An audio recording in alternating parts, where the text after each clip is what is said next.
Welcome guys, हमारे channel पर आपका स्वागत है। आज हम यहाँ पे चर्चा करने वाले हैं जो एयरफोर्स की इनटेक फर्स्ट 2021 को जो PSL आई है और जो 25 जनवरी को इनरोलमेंट लिस्ट आने वाली है उसके बारे में।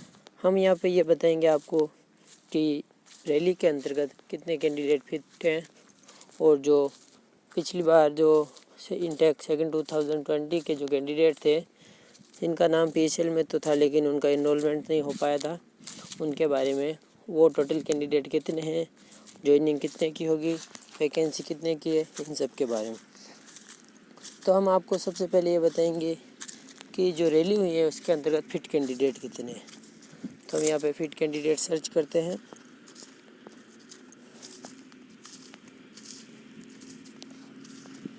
तो अभी यहाँ पर बता देंगे आपको फिट कैंडिडेट कितने हैं। 1978 कैंडिडेट फिट है। 1978 में से जब हमने यहाँ पे सर्च किया तो 1978 बता रहे हैं, तो उनमें से ये एक तो ये ऐसे इसके अंतर्गत फिट आ रहा है तो इसको काउंट नहीं करना। तो 1977 कैंडिडेट फिट है। जब आपने फिट सर्च किया होगा तो आपके कुछ ज़्यादा आ रहे होंगे क्योंकि उसके अंतर्गत अनफिट वालों को भी काउंट कर लिया। तो आप फिट से पहले स्पेस दे देंगे तो आपको फिट कैंडिडेट तो कितने हैं वो बता दें। 1978 कैंडिडेट फिट है। अब कुछ कैंडिडेट ऐसे भी हैं जिनकी जो रैली हुई है री मेडिकल है, वो 15 जनवरी के बाद हुआ होगा या फिर 13-14 को हुआ होगा, तो उनका नाम वो उनकी जगह यहाँ पे अनफिट देती है। तो हम आपको उसके बाद उनके बारे में भी बताएंगे कि वो जो कैंडिडेट है ज़्यादा नहीं है, हम मैक्सिमम 100 कैंडिडेट मान सकते हैं। तो हम ये मान लेते हैं कि 1978 तो यहाँ पे फिट है और तो रैली के हम 2100 कैंडिडेट फिट मान लेते हैं कि टोटल मिला के 2100 कैंडिडेट रैली के फिट है। ठीक है। अब रैली की यहाँ पे ये भी बात हो रही है कि भाई रैली की जो PSL है वो जिसकी कट ऑफ इतनी नीचे की हो गई। आपको पता होगा जितनी भी ग्रुप की रैली हुई सबकी कट ऑफ उनको सेम देनी थी। ठीक है। तो जब सबकी कट ऑफ सेम देनी थी तो क्या हुआ होगा, जैसे कि किसी दिन रैली हुई होगी तो उस दिन अधिक कैंडिडेट ने क्वेश्चन गलत कर दिए होंगे। ठीक है। तो अगर मान लो एक बार भी कट ऑफ किसी जगह सेंटर पे, क्योंकि वहाँ पे क्या होता था कि हर दिन पेपर होते थे। ठीक है। तो उनका तो फिक्स होता था कि लेने तो इतने कैंडिडेट है। तो अगर किसी दिन कट ऑफ ज़्यादा पेपर हार्ड आ गया होगा तो यदि एक बार भी कट ऑफ 28 से नीचे चली गई या 28 पर चली गई तो उनको फिर टोटल कट ऑफ वही देनी पड़ेगी, क्योंकि नॉट PSL में कोई भी नहीं है, यानी सबको PSL में लिया हुआ है, इसलिए ये कट ऑफ 27.50 पे गई। अब आपका ये डाउट क्लियर हो गया होगा। अब हम देखते हैं जो पिछली इनटेक थी सेकंड 2020, उनमें से कितने कैंडिडेट बच गए थे जिनका इनरोलमेंट नहीं हो पाया था। तो वो जो टोटल कैंडिडेट थे वो बचे हुए हैं 580 कैंडिडेट। ठीक है। तो 580 वो हैं और इसको मैक्सिमम 2100 मान लेते हैं। 2100 और 580 होते हैं 2680। ठीक है। ये आपके हो गए 2680 कैंडिडेट मान लेते हैं। अब देखिए अब पिछली बार के अगर हम देखें तो पिछली बार वैकेंसी थी 2630 की। ठीक है। और 2630 की वैकेंसी को फुलफिल करने के लिए उनको 2630 तो मेन में रखे थे, वो 250 स्टैंड बाई में रखे थे। मैं भी पिछली बार स्टैंड बाई में था और मेरी वेटिंग क्लियर नहीं हो पाई थी, तो जो 250 स्टैंड बाई में थे उनमें से 100 की स्टैंड बाई क्लियर हो गई थी। तो 2630 मेन वाले थे और 100 कैंडिडेट स्टैंड बाई के क्लियर हो गए थे, यानी कि 2730 की फुलफिल हो गई थी।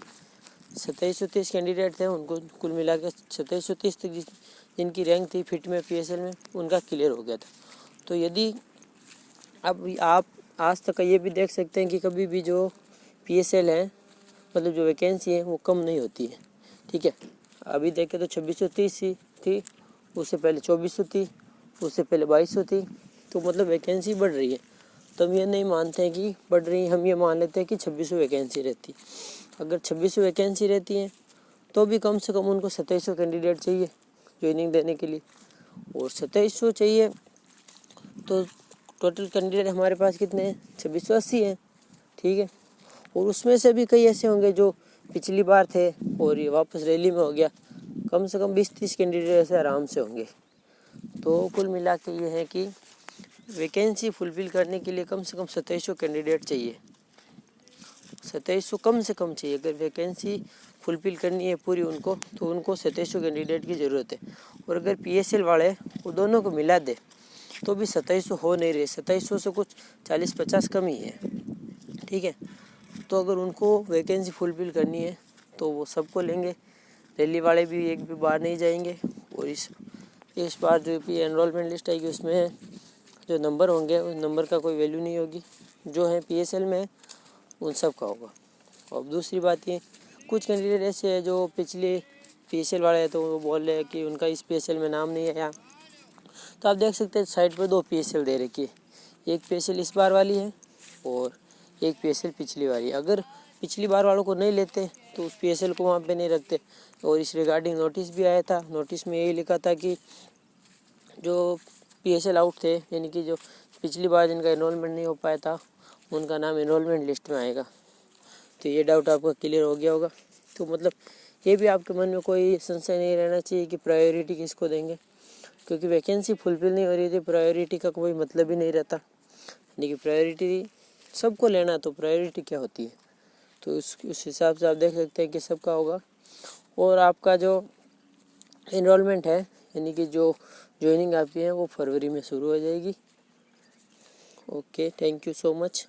और एक बात और बता देता हूँ आपको, मेरा 17 जनवरी को अभी वापस फिजिकल हो गया है। और अभी मैं भी इनरोलमेंट लिस्ट का वेट कर रहा हूँ, क्योंकि मैं भी पिछली बार स्टैंड बाई में था, तो मेरा भी नाम आने वाला है। और अभी मैंने 5 जोधपुर में 17 जनवरी को मेरा फिजिकल क्लियर किया है। Okay, thank you so much. यदि आपकी कोई क्वेरी हो तो आप कमेंट बॉक्स में लिख कर बता सकते हैं।